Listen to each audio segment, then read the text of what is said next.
আপনি কি জানেন সর্বপ্রথম রোজা কে রেখেছিলেন? আর আগের লোকেরাও কি সেহরি করতেন? চলুন সত্য ঘটনা জানা যাক। রোজা শুধু আমাদের উম্মত থেকে শুরু হয়নি। কুরআনে বলা হয়েছে, রোজা তোমাদের উপর ফরজ করা হয়েছে, যেমন তোমাদের আগের লোকদের উপর করা হয়েছিল। উলামাদের বর্ণনায় পাওয়া যায়, সবচেয়ে প্রথম রোজা রাখা ব্যক্তিদের মধ্যে হজরত আদম আলাইহিসসালামের নাম উল্লেখ করা হয়। বলা হয়, তিনি প্রতি মাসে ৩ দিন রোজা রাখতেন, চাঁদের ১৩, ১৪ এবং ১৫ তারিখে। এই দিনগুলোকে আইয়ামে বীজ বলা হয়। এখন প্রশ্ন হল, তিনি কি সেহরি করতেন? সেহরির পদ্ধতি আমাদের উম্মতের মতো ছিল না, কারণ তখন রোজার নিয়ম আলাদা ছিল।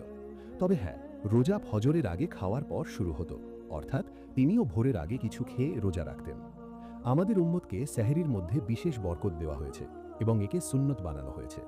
আল্লাহ সবাইকে রোজা রাখার তৌফিক দান করুক। ভিডিও ভালো লাগলে লাইক, সাবস্ক্রাইব করুন এবং কমেন্টে লিখুন